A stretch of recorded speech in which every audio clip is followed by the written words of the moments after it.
कभी कभी लाइफ में ऐसा हो जाता है कि जब हमारी हिम्मत टूटने लग जाती है, बाहर से कोई मोटिवेशन काम नहीं आता है, किसी की बातें काम नहीं आती है, कुछ भी समझ नहीं आ रहा होता है, कुछ करने का मन नहीं कर रहा होता है, बस एक जगह पे पड़े होते हैं और टाइम पास कर रहे होते हैं।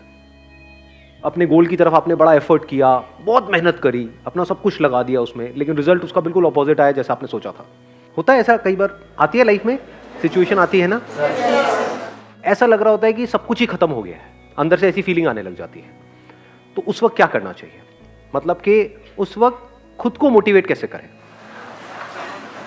उनको माइक दे दो। सर आपकी वीडियोस देखती हूँ। अच्छा, तो सारे करते हैं यहाँ पर आए हैं।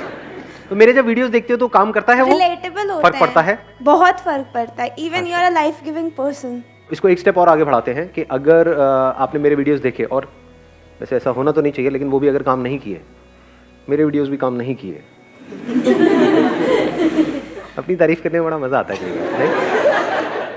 लेकिन मान लेते हैं कि अगर आप मेरे वीडियोस देख रहे हो, किसी के वीडियोस देख रहे हो, वो भी काम नहीं कर रहे, अब क्या करें? सर जैसे मेरा 2 बार सर एंट्रेंस मेडिकल का था सर, वो क्लियर नहीं हुआ था सर। उसमें मतलब कि पेरेंट्स का सर मनी भी लगा था उसमें, और टाइम भी लगा था उस समय। प्लान्स भी बहुत सारे थे कि मतलब फर्स्ट ईयर में अगर मतलब क्लियर हो गया तो ऐसा हो जाएगा, ऐसा हो जाएगा, वो सब खत्म हो गया, सब खत्म हो गया था। फिर बाद में ऐसा बहुतों के साथ हुआ होगा, रिलेट कर पा रहे होंगे, कितनों के साथ हुआ है ऐसा कुछ? ठीक है। Yes sir. फिर बाद में मैंने क्या किया कि पहले तो बूस्ट करने के लिए सर आपका मोटिवेशन वीडियो देखा सर। तो फिर वो काम नहीं किया? नहीं सर, वो टेम्परेरी बेस पे काम करता है। टेम्परेरी बेसिस पे किया, मतलब रेगुलर काम नहीं करता। मतलब आपने मेरा दिल रख लिया थोड़ा। नहीं सर, मुझे लग रहा था काम ही नहीं किया, मतलब देखा है क्या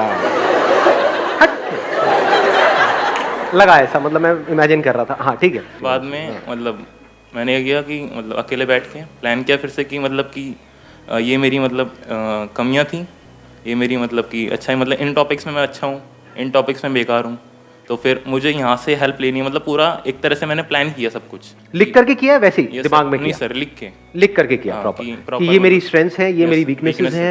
यस सर। क्या इसके अलावा एक और काम भी हमने किया? क्योंकि अगर वो भी करें तो और बेटर हो सकता है। दैट इज कि जब मैंने वो तैयारी करी और मेरा नहीं हुआ, तो उसमें मैंने क्या गलतियां करी? एक तो है आपकी वीकनेसेस जिसके ऊपर आप काम कर रहे हो, एक है गलतियां। मे बी कि हमने मोबाइल पे बहुत ज्यादा टाइम पास किया। नहीं हाँ, क्योंकि हम सच औरों को नहीं बोल सकते ना, खुद को तो बोल सकते हैं ना। घर वालों को बोला तो बड़े जूते पड़ेंगे कि बेटे यही टाइम पास ही करना था, सुट्टा ही मारना था, मतलब आपके लिए नहीं वैसे, तो मेरे पैसे क्यों लगवाए, है ना? Yes sir. तो क्या ऐसा भी हम करते हैं लिख करके? कितने लोग एक्चुअल में करते हैं? बहुत कम, 2-3 लोग सर। वो भी सर टेम्परेरी, वो भी हम सीरियसली नहीं करते। yes, sir, समझ के दो चीजें यहाँ पे करनी जरूरी है। एक तो ये पहले समझो क्या आपकी वीकनेसेस थी, और अगली बार अगर आप दोबारा से अटेम्प्ट करने वाले हो उसको स्ट्रेंथ्स में कन्वर्ट करना है। और अपने आप से ये भी सच बोलो कि क्या ऐसा हो सकता है, नहीं हो सकता है, कहीं मैं दोबारा अपना टाइम तो नहीं खराब करने वाला हूं। कुछ ऐसी भी वीकनेसेस होती हैं किसी की, जैसे फॉर एग्जांपल सिंगिंग के लिए आप ट्राई कर रहे हो और आपकी आवाज ऐसी है कि जो भी सुनता है कान से खून निकलने लग जाता है, तो आप कह रहे हो कि यार मेरी वीकनेस है, मैं स्ट्रेंथ बना दूंगा। ठीक है, अच्छा है, ऑप्टिमिज्म अच्छा है, बट एक हद होती है ना, मतलब तो इस तरह से अपने आप से सच बोलना होता है कि मेरी वो वीकनेसेस है, उसको स्ट्रेंथ्स में कन्वर्ट करना है। उसके लिए क्या करना पड़ेगा? उसके लिए there is a price to pay. Effort लगाना पड़ेगा, हार्डवर्क करना पड़ेगा, पता नहीं क्या क्या करना पड़ेगा। क्या वो मैं करने के लिए तैयार हूं? क्या वो मैं कर सकता हूं? इफ यू से यस तो नेक्स्ट स्टेप पे जाओ, इफ यू से नो तो बात वहीं पे खत्म हो गई, अब कुछ और सोचो। नंबर 1। नंबर 2, उस वक्त मैंने क्या गलतियां करी?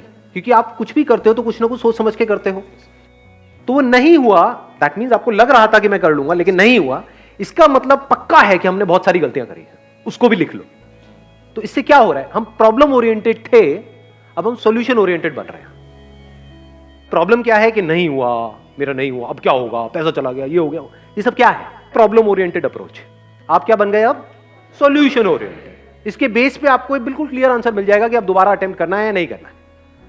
क्योंकि अगर आप वही गलतियां दोबारा से करने वाले हो जो पिछली बार करी, तो छोड़ दो, मत करो, don't waste your time, at least कुछ और तो करो। नहीं तो वही रिजल्ट आएगा जो पिछली बार आया। हाँ, आप माइक दे दो इनको। सर सबसे पहले तो मैं ये बोलना चाहती हूँ कि जो फर्स्ट ऑफ ऑल जो हमारी थिंकिंग है ना, जो हमें डिस्ट्रैक्ट कर रही है कि हम आगे नहीं बढ़ सकते, हम नहीं बढ़ सकते हैं, उसे हमें स्टॉप करना चाहिए और बस यही बोलते रहना चाहिए कि आगे बढ़ो, आगे बढ़ो, आगे बढ़ो। लेकिन उसको स्टॉप कैसे करें? कैसे वहां से बाहर निकले? That is the point.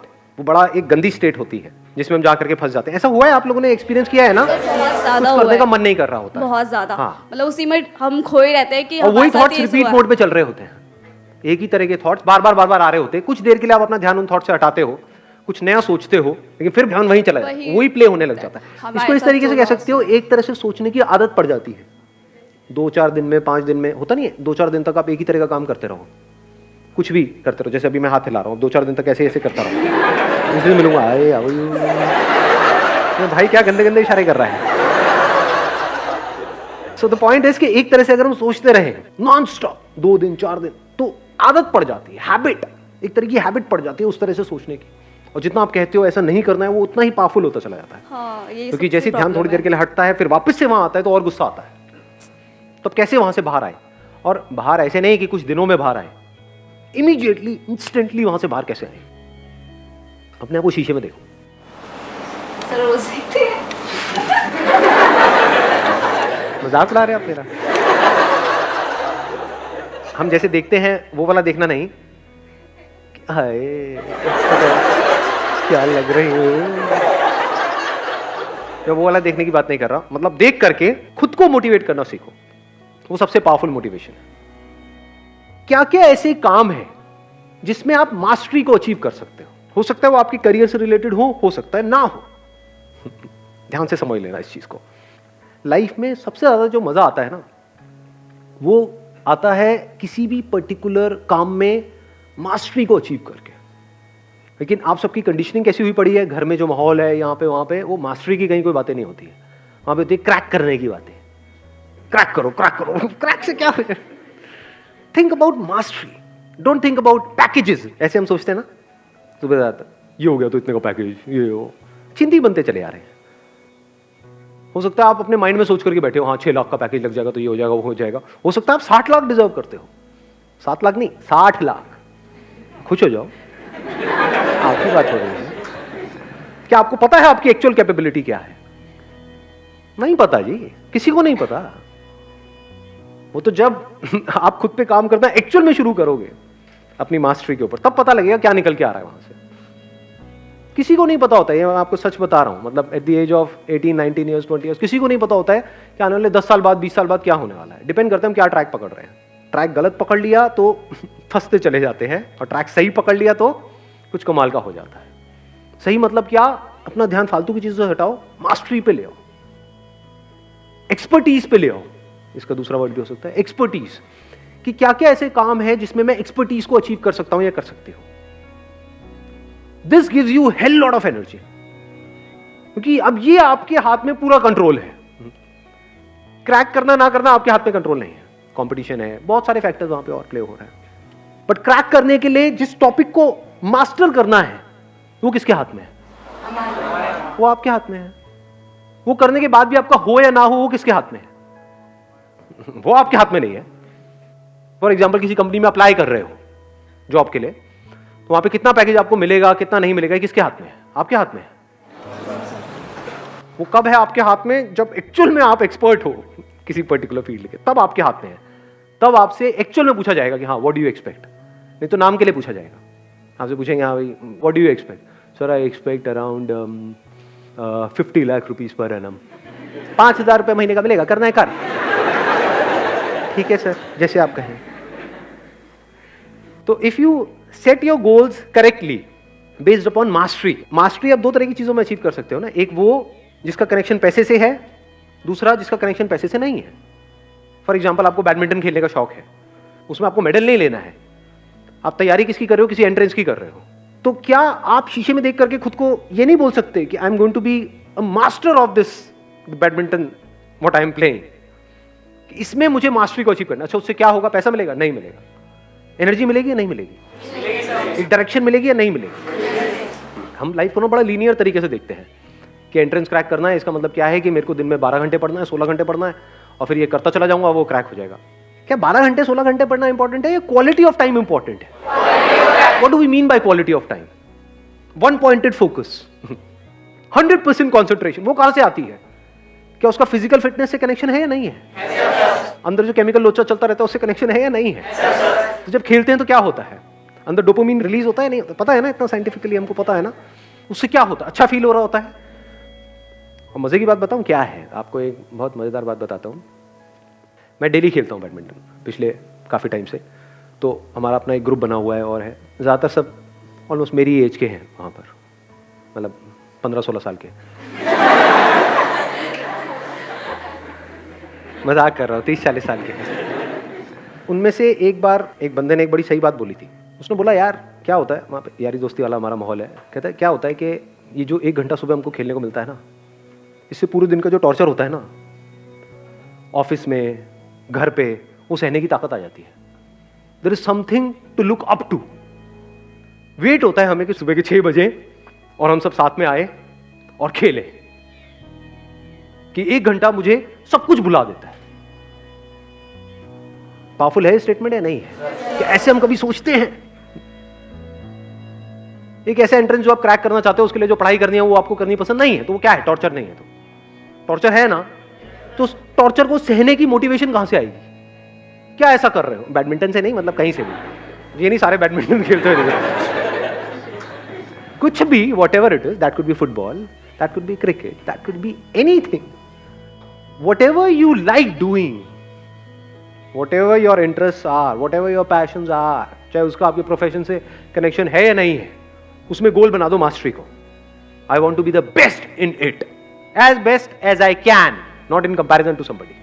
मुझे अपना बेस्ट वर्जन बनना है। तो जब इस तरीके से आप उसके लिए बोल रहे हो, तो क्या यही फीलिंग उसमें भी नहीं आएगी जो आप तैयारी करने वाले हो? लगाओ थोड़ा सा दिमाग। एक एटीट्यूड ही तो होता है, और क्या है? ग्रो करना है, अपने आप को बेटर बनाना है। जिसका ये एटीट्यूड है, क्या उसका हर चीज में एटीट्यूड नहीं आने लग जाएगा? फिर अब आप अपने आप को शीशे में देख करके बोल सकते हो, I am going to be the master of this particular topic. देखता हूं कौन मुझे रोकता है। I am going to be the master of this particular game. Then you can extend it further by saying, I am going to be the master of the game of life. Who is the master of life? लगाओ थोड़ा सा दिमाग। जिसने अपनी life की सारी problems को लड़ लिया। जिसने अपनी लाइफ की सारी प्रॉब्लम्स को लड़ लिया है, सॉल्व कर लिया। क्या लाइफ की सारी प्रॉब्लम्स कभी सॉल्व हो सकती है? तो who is the real master of life? लगाओ थोड़ा सा दिमाग लगाओ। सर, जिसने अपने माइंड को कंकर कर लिया।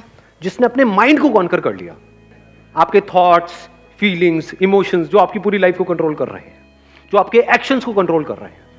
तो अगर आपने माइंड को कॉन्कर कर लिया, तो अपने एक्शंस को भी कॉन्कर कर लिया। एक्शंस को कॉन्कर कर लिया, तो आउटकम को कॉन्कर नहीं कर लिया। लगाओ थोड़ा सा दिमाग अंकल आंटी। समझे मैंने भी क्या बोला है? जिसने अपने माइंड को कॉन्कर कर लिया, यानी अपने थॉट्स को, फीलिंग्स को, इमोशंस को अच्छे से समझ करके, नॉट फोर्सफुली, क्योंकि फोर्सफुली आप कभी कॉन्कर नहीं कर सकते। Mind is extremely powerful. With understanding, with patience आप उसको कंट्रोल कर सकते हो। तो आप कह सकते हो माइंड को समझ लेना मतलब माइंड को कंट्रोल कर लेना। अब माइंड को कंट्रोल करने की शुरुआत कहां से होती है? ध्यान से समझना। Something which you are passionate about, अगर उसमें आप मास्टरी को अचीव कर लो, तो क्या माइंड के एक एस्पेक्ट को आपने कंट्रोल किया है? नहीं किया। माइंड को कॉन्कर करने की शुरुआत यहीं से होती है। माइंड कंट्रोल का मतलब क्या? जिसने अपनी माइंड को कंट्रोल कर लिया है, उसने लाइफ को मास्टर कर लिया। मतलब क्या? माइंड को समझ लिया है। क्या माइंड को समझते हैं? और माइंड को समझने का मतलब क्या? What is mind? दिमाग ब्लैंक होने लग जाता है ना एकदम। What is mind? माइंड तो ब्रेन है, माइंड तो थॉट्स है। मतलब अभी देखो, अभी ये कीड़ा कितना गंदा कीड़ा है, ये देख रहे हो आप? ये कितना गंदा कीड़ा है मेरे अंदर। आप लोग सब हिम्मत हार चुके हो, मुझे दिख रहा है शक्लों से। सर बस करो ना, अब क्या रह गया? समझ आ तो गया है? पागल हो गया और डेप्थ में जा रहे हो? हर चीज के डेप्थ में जाना है, डीप में जाना है, डीप में जाना है। समझ नहीं आता कि आपको बात एक बार में? ऐसे ही जैसे ये कीड़ा अभी अंदर है ना, घुसा हुआ है, इसी तरीके से मैं काम में डेप्थ में जा रहा हूं। तो अब डेप्थ में जाने की आदत कहां से पड़ेगी? आदत अच्छी है बुरी है?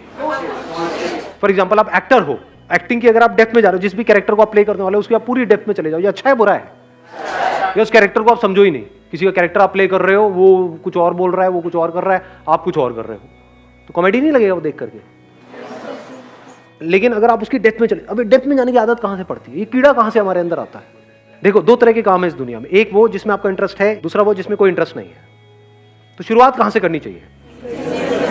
इंटरेस्ट है, क्या ऐसा करते हो? वो तो काम आप करते ही नहीं, क्योंकि वहां से तो पैसा ही नहीं आता है। उस काम को करवाने में ना घर वालों को इंटरेस्ट है। काम क्या करवाना है? जहां से पैसा है। वो क्या काम है, इस एंट्रेंस की तैयारी है, ये है, वो है, पढ़ाई है, ये है, वो है, उसमें इंटरेस्ट है क्या? है क्या? नो, सोच सोच के क्यों बोल रहे हो? पढ़ने में बड़ा मजा आता है। आहा, पढ़ाई मजा आने वाला, आज तो पढ़ने को मिलेगा। ऐसा होता है अंदर से? हाँ, नहीं होता है। यस और नो? यस और नो? क्या शुरुआत यहां से होनी चाहिए? या शुरुआत होनी चाहिए माइंड को ट्रेन करने की ऐसा काम करवाने से जिसमें आपका इंटरेस्ट है? क्या आसान है, क्या मुश्किल है?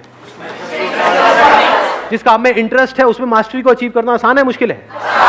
आसान है। आसान है, बहुत आसान है। तो करो ना, उसको परफेक्शन से कर रहे हो, उसमें इंप्रूव हो रहे हो, उसमें बेटर हो रहे हो, उसमें ग्रो कर रहे हो। जहां पर जाकर के लोग सेटिस्फाइड हो जाते हैं, वहां से आपकी शुरुआत होती है। ऐसे बंदे की हिम्मत कभी भी टूट सकती है? इम्पॉसिबल। या हिम्मत बढ़ती चली जाएगी। जैसे जैसे आप अचीव करते चले जाओगे तो आप कैसे बनते चले जा रहे हो, आपका माइंड कैसा बनता चला जा रहा है? You always want to go on the next level. फिर जिस लेवल पे जाते हो वहां तक तो आसपास वाले जाने की सोचते भी नहीं, और ये करते ही रहते हो। तो अगर यहां पर ये कर रहे हो जिस काम में इंटरेस्ट है, तो धीरे धीरे क्या जिस काम में इंटरेस्ट नहीं है उसमें भी माइंड ऐसे ही नहीं चलने लग जाएगा? दो तरह के काम हो गए ना, एक वो जो आपके करियर से कनेक्टेड है, दूसरे जो नहीं है, लेकिन दोनों में परफेक्शन तक पहुंचना है। एक में इंटरेस्ट है, एक में नहीं है, दोनों में परफेक्शन तक पहुंचना है। तो कितना कुछ है करने के लिए। अलग हो अब आप पूरी दुनिया से, बिल्कुल अलग हो, और तभी आपके साथ कुछ अलग हो सकता है, ऐसा जो पूरी दुनिया में किसी के साथ नहीं हो सकता, जहां तक कोई सोच भी नहीं सकता।